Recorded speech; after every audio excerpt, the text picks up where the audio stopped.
Good evening. Welcome to South Asia Newsline. I'm Yeshi Chansom. Here are the top stories we are tracking for you on Monday, the 11th of May. Coronavirus cases in India crossed 67,000 after highest daily jump.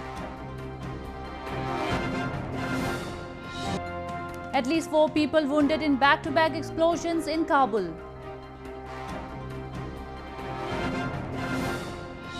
And Sri Lanka eases restrictions after 7-week lockdown.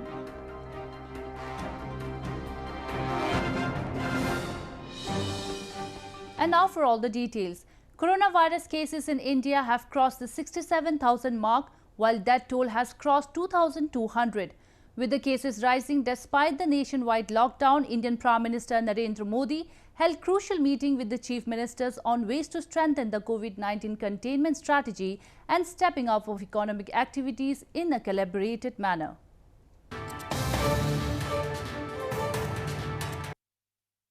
Indian Prime Minister Narendra Modi on Monday chaired a fresh round of consultation with chief ministers on ways to strengthen the COVID-19 containment strategy and stepping up of economic activities in a calibrated manner. The interaction comes days ahead of the scheduled ending of the nationwide lockdown. India's Health Ministry, in a press briefing on COVID situation in the country, said that with an increase in 4,213 cases in the past 24 hours, India's COVID-19 count reached 67,152 on Monday. The number of active cases in the country rose to 44,029. The number of deaths in the country due to the infection reached 2,206.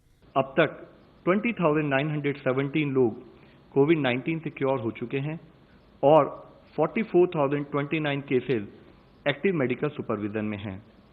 पिछले 24 घंटे में अगर हम देखें तो पाते हैं कि टोटल केसेस में 4,213 केसेस का इंक्रीज नोट किया गया है, पर साथ में ही 1,559 पेशेंट्स क्योर भी हुए हैं। इस तरीके से हम देखें तो पाते हैं कि हमारा टोटल रिकवरी रेट अब 31.15% हो चुका है। Meanwhile, India announced a limited reopening of its giant rail network beginning on Tuesday after a nearly 7-week lockdown. The ongoing lockdown, which was imposed to contain the spread of coronavirus, is scheduled to end on May 17. Ahead of railways operations resuming, the railways opened ticket booking online on Monday. Moving on, European lawmakers, experts and political activists from Pakistan have strongly criticized Islamabad for making full use of world's COVID distraction to silence the dissident voice. They demanded safety and security of political activists and journalists from Pakistan who have taken refuge in parts of Europe and other Western countries. Members of the European Parliament, experts and political activists from Pakistan strongly criticized Islamabad for making full use of world's COVID distraction to silence the dissenting voice. They demanded safety and security of thousands of political activists and journalists from Pakistan who have taken refuge in parts of Europe and other Western countries while speaking at ARC Human King Conference 2020 virtually from parts of Europe and UK on Friday. While, on the other hand, the Pakistani administration, especially its infamous spy agency, ISI, is making full use of the world's COVID-19 distraction to kill political dissidents, including leaders of the Baloch and Pashtun movement. The recent killing of a leader of the Pashtun Tahaffuz movement, Arif Wazir, in Waziristan, and the discovery of the dead body of missing Baloch journalist Sajid Hussain in Sweden on April 30th have sent a wave of shock in the world, especially in the European continent, that felt the heat of coercive attitude of the Pakistani spy agency amidst coronavirus pandemic. I urge all Baloch students and activists and journalists abroad to be extra vigilant in their respective countries because we face a cowardly and immoral enemy which will not hesitate to do anything. Baloch leader Mehran Murray, who joined the discussion from London, said that Pakistan's spy agency, the ISI, had trend to target the intellectuals, students and political activists. In news from Afghanistan, at least 4 people, including a child, were injured after 4 back-to-back explosions rocked Afghan capital Kabul on Monday, a police official said. The blasts were caused by roadside bombs planted at an area in Kabul to target the convoy of Afghan security personnel. No group claimed responsibility for the attack till the last reports came in. Afghan government forces in the last 2 months have suffered heavy casualties across the country. The violence poses an immediate threat to a fragile peace deal between the United States and the Taliban, signed in February, as the military is forced to fight an emboldened Taliban with less US support.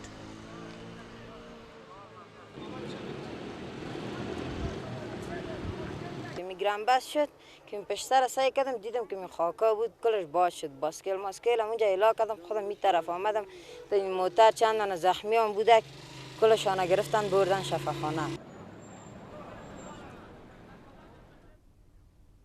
Afghanistan on Monday reported over 4,687 coronavirus cases, with at least 122 deaths amid the extended lockdown. The spike in numbers came as 285 new COVID-19 cases were registered from across the country over the past 24 hours.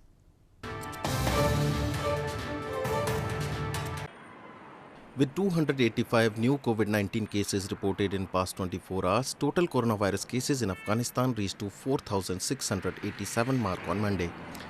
The country's Deputy Minister of Public Health, Dr. Wahid Majroo, on Monday said 2 people died of the coronavirus in the past 24 hours in Kandahar and Nangarhar province, and 16 others have recovered. He informed a limited number of patients have been admitted to the isolation center at Darul Aman Palace for various reasons, including security issues. So far, 122 people have lost their lives due to the novel coronavirus in Afghanistan. To contain the pandemic, the Afghan government has put big cities, including capital Kabul, under quarantine since late March, calling on people to remain at home and is providing them aid. However, in a letdown incident over the weekend, at least 6 people lost their lives when protesters, angry over what they see as unfair food aid distribution, clashed with police in western Ghor province. The Afghanistan Independent Human Rights Commission, or AIHRC, is looking into the worrying reports of police firing on protesters.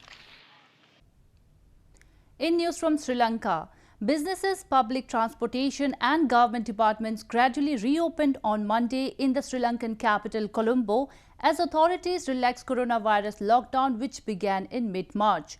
The island nation has so far reported over 850 coronavirus cases with 9 associated deaths. Sri Lankan government from Monday eased the coronavirus lockdown restrictions imposed since mid-March, allowing businesses, public transportation and government departments to reopen. In 2 districts of Colombo and Gampaha, curfew will be in force until further notice, while in other districts including Kalutara and Puttalam, curfew will be effective only from 8 p.m. to 5 a.m. daily. As restrictions were lifted, general public started heading to work while practicing social distancing and other measures as requested by the authorities.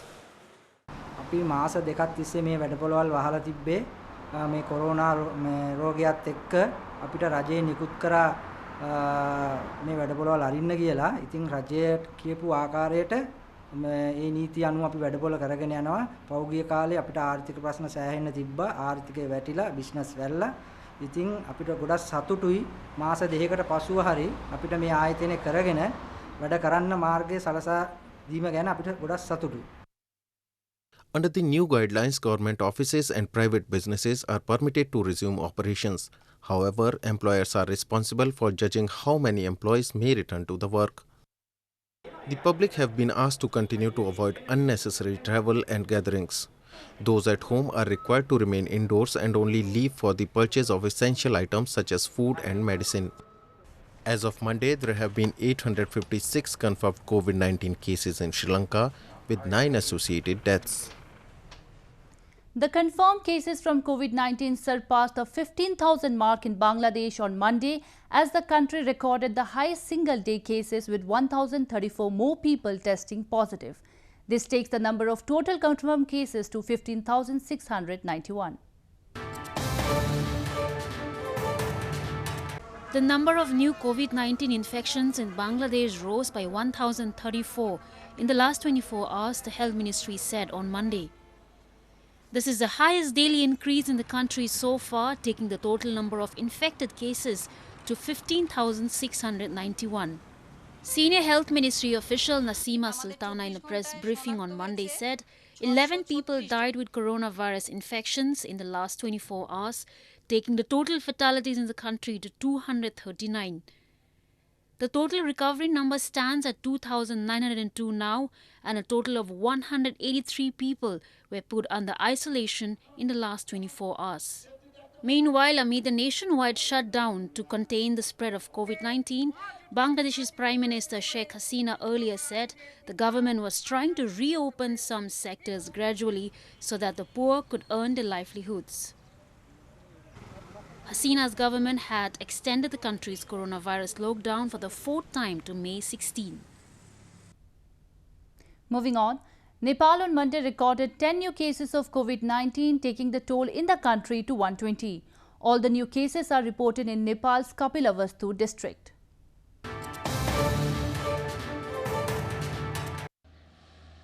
Nepal's Health Ministry on Monday confirmed 10 new COVID-19 cases, taking the nationwide count to 120.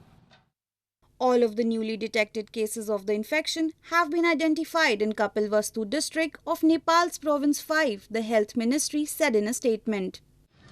Health condition of the patients, all of them male aged between 18 to 34 years, was reported to be normal. With the new cases, Kapilavastu district alone hosts 15 cases of the deadly virus despite the ongoing lockdown which started in March. Nepal from Sunday has introduced time card for vehicles to ply on the road, easing the lockdown in capital Kathmandu, which also has been adopted by numerous districts around the nation. Nepal's cabinet meeting last week had decided to let 45 different kinds of industries to operate, abiding strictly with the protection guidelines, further easing the lockdown. Mass hatchling of olive ridley turtles began at Rushikulia beach in India's southeastern Odisha province this weekend. Millions of hatchlings came out of the nest buried in sand to crawl towards the sea to start their long journey.